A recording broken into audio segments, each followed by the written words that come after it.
ఇంకోటి హిందీ లాంగ్వేజ్ గురించి కూడా ఆయన కౌంటర్ వేస్తారు స్టాలిన్ గారి కాళ్ళకి. హిందీ లాంగ్వేజ్లో వద్దంటారు, సినిమాలు మాత్రం రిలీజ్ చేసి డబ్బులు కావాలంటారు, ఉత్తరప్రదేశ్ డబ్బులు కావాలి, బీహార్ డబ్బులు కావాలి, కానీ హిందీ లాంగ్వేజ్ వద్దంటారు, అది ఎలా న్యాయం అని చెప్పేసి అన్నారు. మీకు అనిపించింది? అంటే పవన్ కళ్యాణ్ చెప్పింది కరెక్టేనంట. ఆయన ఏ ఉద్దేశంతో చెప్పాడో ఆలోచిస్తే మనకు అర్థమవుద్ది. ఒకసారి అది మళ్ళీ ఒకసారి అంటే మీకు ఇప్పుడు ఇక్కడ మెయిన్ హిందీ కూడా కంపల్సరీ అంటే మీరు ఓకే చేస్తారు ఇక్కడ? ఓకే చేస్తారు. అంటే తెలుగు కాకుండా అని చెప్పలేదు కదా, తెలుగుతో పాటుగా హిందీ అన్నారు.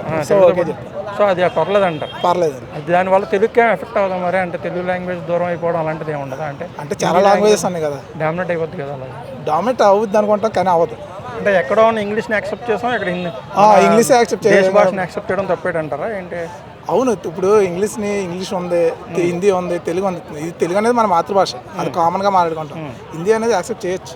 హిందీని పెట్టుకుంటే ఎక్కడైనా, ఇప్పుడు దేశం మొత్తం మీద ఎక్కడికి వెళ్ళినా హిందీ కదా ఎక్కువ.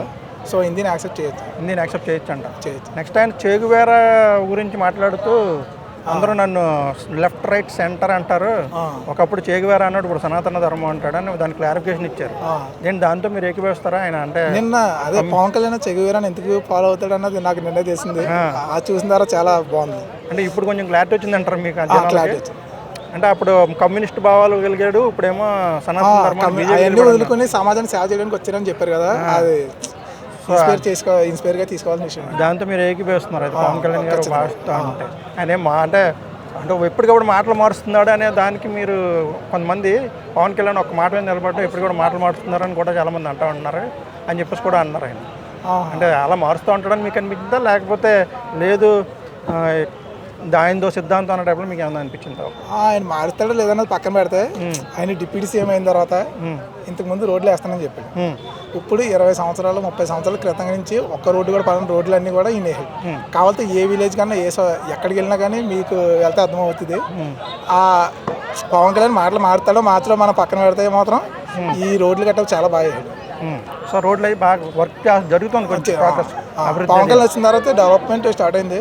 ఆయన మారుతారంటే ఒక్కొక్క సిచ్యువేషన్లో మారాల్సి వస్తుంది. ఇంకో మాట గురించి కూడా కొంచెం విమర్శలు కొంచెం నడుస్తున్నాయి. 4 దశాబ్దాల తెలుగుదేశాన్ని మనం నిలబడ్డాం, తెలుగుదేశాన్ని నిలబెట్టామని ఒక మాట అన్నారు. అవును. సో దాన్ని ప్రొఫెసర్ నాగేశ్వర మాట్లాడుతూ అది నిజమే, పవన్ కళ్యాణ్ నిలబడడం వల్ల తెలుగుదేశం గెలిచింది, లేదంటే కొంచెం ఇబ్బందులు పడేదని అన్నారు. దీంతో మీరు అంటే ఎక్కిపోస్తారంటే? తెలుగుదేశం వాళ్ళు జనసేన నిలబడింది, జనసేన వాళ్ళు టీడీపీ నిలబడింది, అంతే. అంటే వైఎస్ఆర్ వీళ్ళు విడిగా పోటీ చేసి ఉంటే మాత్రం వైఎస్ఆర్ వద్దు కనబడ ఖచ్చితంగా కూటమి. అంటే కూటమి అంటే టీడీపీ ఓట్ బ్యాంకే సగం పవర్ స్టార్ ఉంది కదా, అందువల్ల. సో అంటే ఆయన అన్న మాటలో తప్పేం లేదని? తప్పులేదు ఖచ్చితంగా. అంటే ఆయన అన్నది కరెక్టే అండి. అవును. అంటే టీడీపీ వాళ్ళకి అవమానపరిచినట్టుగా అన్న అనిపించిందా? చంద్రబాబు నాయుడు గారిని కూడా అవమానపరిచిన ఉంది దాంట్లో, నిజమే కదా చెప్పింది. ఇప్పుడు ఆయన సపోర్ట్ చేయబట్టే కూటమి వచ్చింది. 166 సీట్లు వస్తాం కష్టం కదా. సో వీళ్ళిద్దరు కలవడం వల్ల వచ్చింది. టీడీపీ జనసేన నిలబెట్టింది, జనసేన టీడీపీ నిలబెట్టింది. సో అది కరెక్టే అని కరెక్ట్ అంట. అవును. ఓకే అండి. అయితే ఇంకేమైనా నచ్చింది మీకు పవన్ కళ్యాణ్ గారి స్పీచ్లో? మీకు బాగా హైలైట్ అనిపించింది ఆ పాయింట్ అన్న చెప్పంటే, మీకు నచ్చిన పాయింట్ అంటే ఏం చెప్తారు? పవన్ కళ్యాణ్ మామూలుగా నేనైతే పవన్ కళ్యాణ్ ఈ టీడీపీ జనసేన కూటమి సపోర్ట్ చేస్తాను. ఎందుకంటే ఈయన వచ్చిన తర్వాత, పవన్ కళ్యాణ్ వచ్చిన తర్వాత సమాజంలో చాలా మార్పులు వచ్చినాయి. ఇప్పుడు చాలామంది పేదవాళ్ళకి, ఇప్పుడు మా ఊరు రాజమండ్రి సైడ్ రోడ్లు ఉంటాయి, రోడ్లన్నీ కూడా చాలా గుంతలు పడి అలాగా ఉండేది. కానీ పవన్ కళ్యాణ్ వచ్చిన తర్వాత చాలా మరమ్మతులు చేసి చాలా బాగా డెవలప్ చేయాలి. పవన్ కళ్యాణ్ వచ్చిన తర్వాత మార్పు వచ్చిందని నేను నమ్ముతాను.